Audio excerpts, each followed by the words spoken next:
Hi, I'm Gerald Patterson, and I'm going to talk a little about family history, Patterson family history. Now, if you're not a Patterson or not related, maybe you don't want to listen to this. You turn it off. But there's some funny things in my family history. So if you like funny things, maybe you want to stick around. Going way back, my great-great-grandfather was Henry Independence Patterson, and they called him Henry Independence Patterson because he was born on the 4th of July. Now, my great-great-grandfather,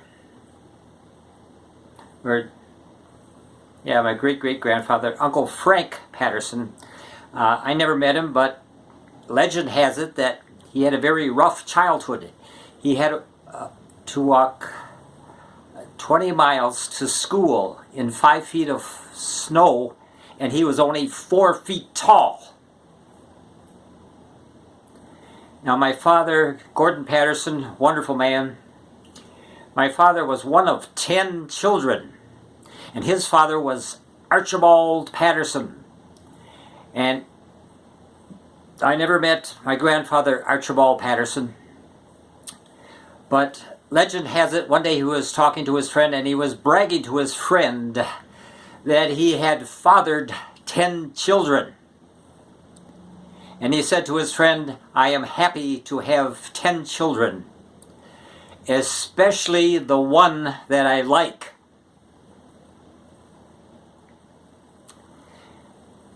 Now, my uncle Victor was in the military in World War II, and he never spoke about it, so I thought maybe it's a sensitive area for him. But one day I was curious, and I asked my Uncle Victor, in World War II, did you ever kill anybody? And there was a long pause, and finally Uncle Victor said, "Probably I was the cook." Now, a lot of you don't know this in the Patterson family, but we had some step-uncles, some interesting step-uncles. My mother died tragically at an early age, and my father remarried. And so we have some little-known step-uncles. And I did some research, and one of the step-uncle Uncle Louis won the lottery, and he lost most of his money on horses, on betting on horse races. And the rest of his money he spent foolishly. And my step-uncle Sam was a scientist. He worked inside a sound chamber. And one day he was enclosed inside the sound chamber, and he passed wind. And he could never hear the end of it. And my step-uncle Eugene was a bus driver, and for his job he had to take a urine test. Well, he used his wife's urine, and he failed the test. And his boss called him into the office and said, "Congratulations, you're pregnant."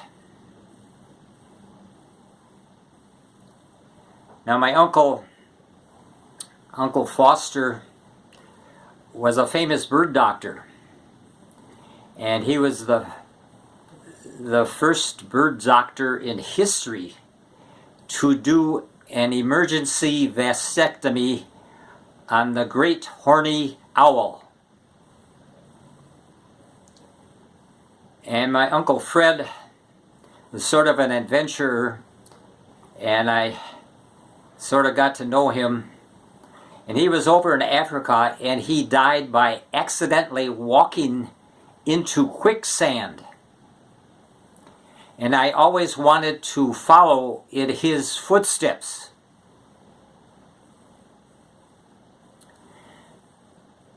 Now, my Uncle Harry Uncle Harry was a farmer, and step-uncle Harry.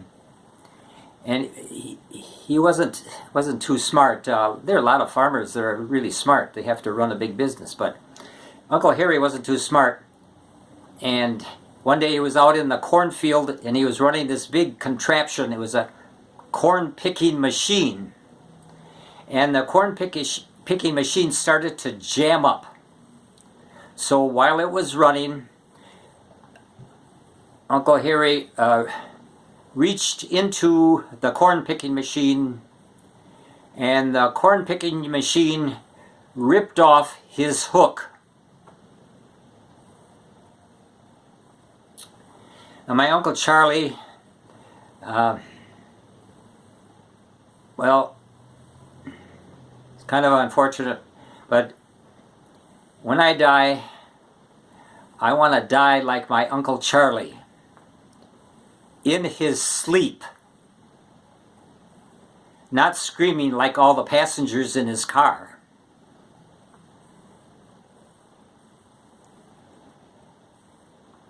And my Uncle Ted,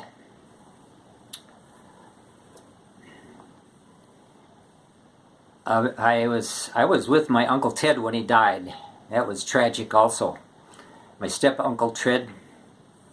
And I'll always remember his last words. He said, "A truck." And finally, well, not finally, but I had a step-uncle who was a doctor. And I went to see him. He was my doctor for a while. And one day I went right into the examining room, and the room was filled with smoke, like cigarette smoke. And I said, "Doctor, do you smoke?" And the doctor said, "Yes, I smoke." And I said, "Doctor, you tell me not to smoke, and yet you smoke. How can you say one thing and do another?" Well, the doctor said, "I can say one thing and do another because when I first became a doctor, I took the Hippocratical Oath." The Hippocratical Oath. So he was kind of a hypocrite. Now, the last uncle I'm going to talk to you, step-uncle, was step-uncle Alvin. And his story is hard to believe. You know, it's kind of way out, but I'll tell you anyway. According to the story, Uncle Alvin was over in Africa on a safari, and he got attacked by a wild elephants, and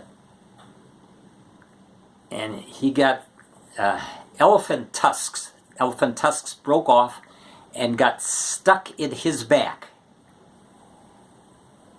Now, nobody in Africa or no doctors in U.S., they were deeply embedded, so nobody could pull out those elephant tusks. So finally, Uncle Alvin decided to go to Alabama. He went to Tuscaloosa, Alabama, because he heard that in Tuscaloosa, Alabama, the tusks are looser there. I don't buy that story, but thank you for listening. You don't have to believe about our step-uncles because they're far out. They're quite a bunch. So thank you for listening.